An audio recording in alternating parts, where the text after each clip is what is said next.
Today I'm with chef and author Jeffrey Saad, and we're having fun with crabs. It's been a busy day starting off with a tour on ScoMa's crab boat in the San Francisco Bay. Then a crab cracking lesson along the Fisherman's Wharf at Alioto's. Now we're heading to our alma mater, the California Culinary Academy, to cook some delicious dishes with crab that you may want to make at home. This is a crab tostada, and kind of think of it as a cooked ceviche as far as the crab. It's just crab mixed with avocado, peppers, tons of flavor to showcase the sweetness of the crab. There's no doubt about it. I get excited about Mexican food, and I try something from Thailand, and it's like, oh my gosh, and then I have to dive deep into Thai flavors. So it's really just this desire to drag my tongue across the globe and try it all. And spices for me are like, this is how you get your tongue bungee jumping. And this spice is where I fell in love, cumin seed. One simple seed. Right. It's like a little bit pungent, perfectly bitter, but when you toast them, we already did that, you bring out the nuttiness and you tame the bitterness, right. But it just injects the whole dish with flavor. This whole thing is gonna light up off of one spice.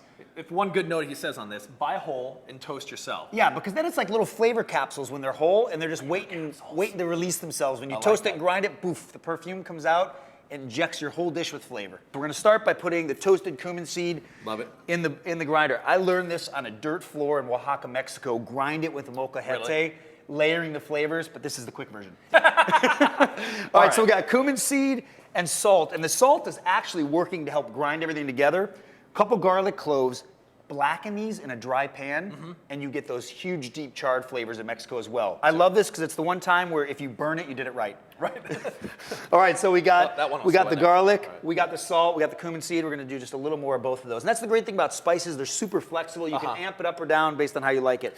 All right, so we're gonna grind that together. And then... Make it a little paste.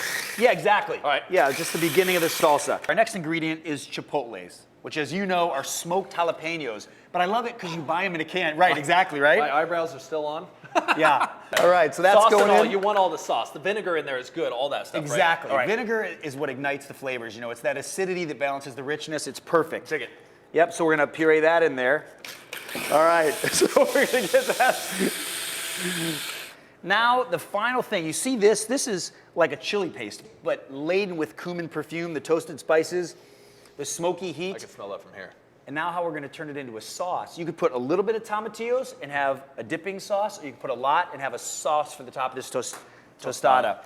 And these puppies are so valuable because they're in the gooseberry family. It's Right. essentially a green tomato. You peel it, you rinse that under warm water, and it adds natural sweetness when you boil them, and acidity, kind of sharpness. You guys can see this. Look how they hide in this little, they're in the nightshade family too, Yeah, right? right. So what they're doing is they're hidden behind here, and they're really sticky. But I'll tell you what Jeffrey did is he boiled them just in water, right? Yeah, you put them in cold water, bring it to a boil just until they turn dark green, but before they burst, so you keep the juices inside. See a little satchel. These are really cool. These are great, great, great. Char them, roast them, so on, put them in sauces, like Jeffrey's doing right here. A little bit of water in there too, huh? That's good. Well, what's nice is the inside, they become this pouch of juice because all the solids liquefy. And now you got that great sweet tomatillo flavor that becomes like your stock, your natural vegetable stock on this salsa. You gotta taste when you're cooking, right? That's the key. If you haven't had like 10 bites by the time you serve it. It's sweet, and it's got body and everything else.